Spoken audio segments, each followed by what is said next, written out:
الله أكبر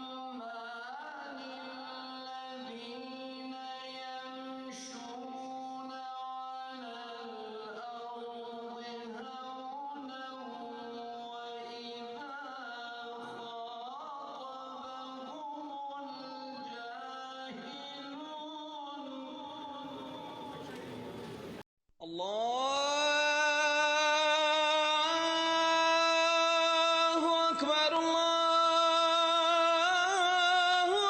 أكبر الله أكبر الله أكبر وإذا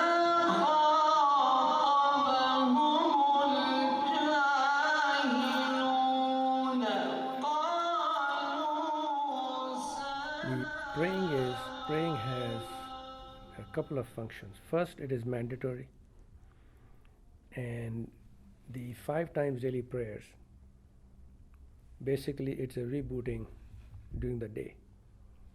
You start your day with the prayers, and then you're working, then midday, when it's your lunchtime, actually mid-noon, you pray again. So it's like getting back to the spiritual base for all your work, ethics, because they are governed by the spiritual teachings. So when we are praying, we have to make that connection with God. I am sincere with God, or is it a ritual?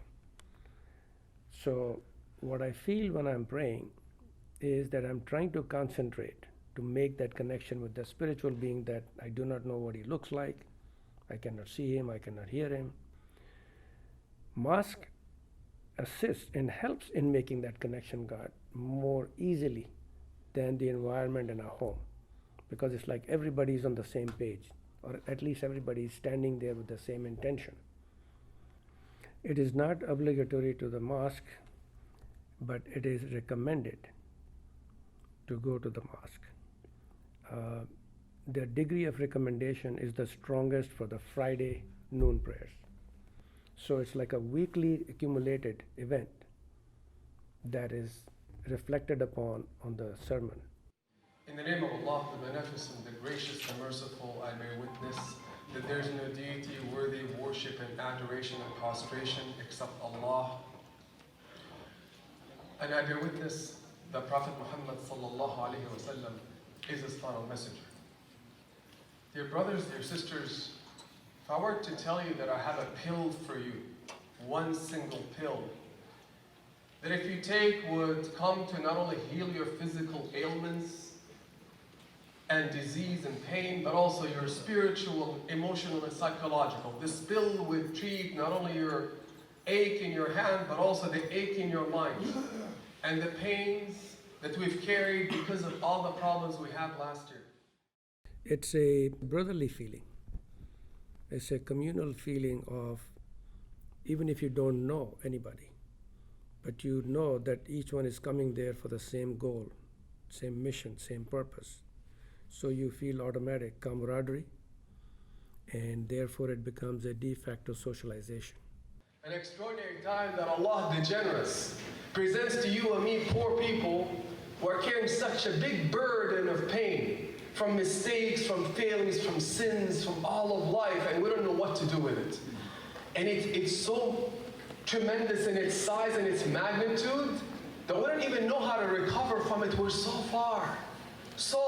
Perhaps we beat up ourselves thinking that we're not even good enough. Many of us are overcome by our problems. Allah, we feel that there's no hope. And Allah says, do you believe in the one who created the heavens and the earth, in whose hands is all khayr, absolute goodness, who calls himself Al-Wadud, the compassionate, the affectionate, who says about whom Prophet Muhammad says he is more merciful with you than shoes, especially the soles of the shoes, they're the dirtiest thing on a human body. That's part of his wear.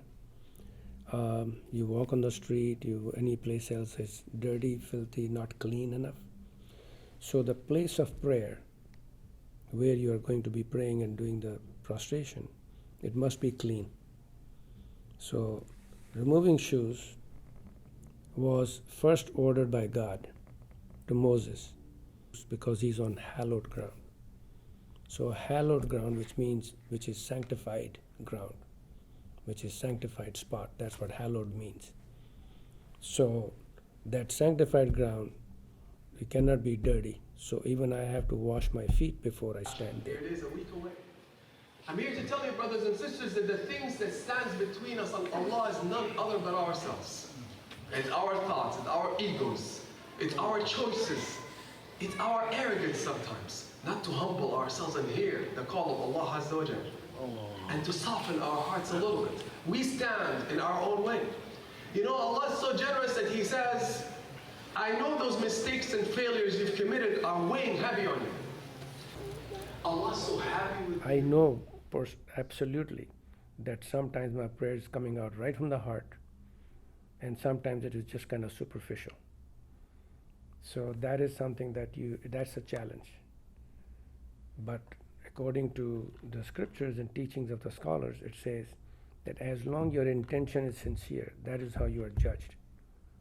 You know, whether you are able to emotionally make that connection or not, but you try to do that. So, for example, the biggest challenge in praying is that when I hear noises outside my room or outside the house, you know, how can I tune them out?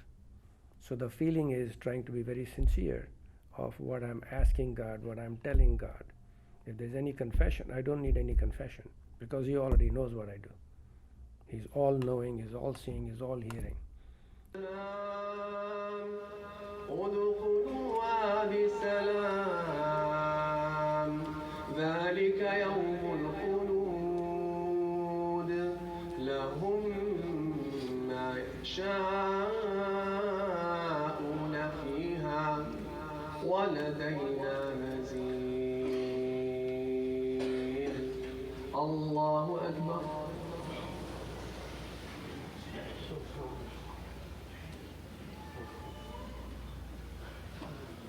سمع الله لمن حمده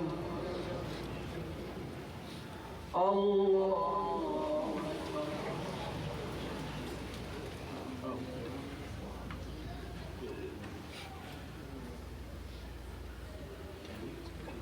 الله أكبر الله أكبر.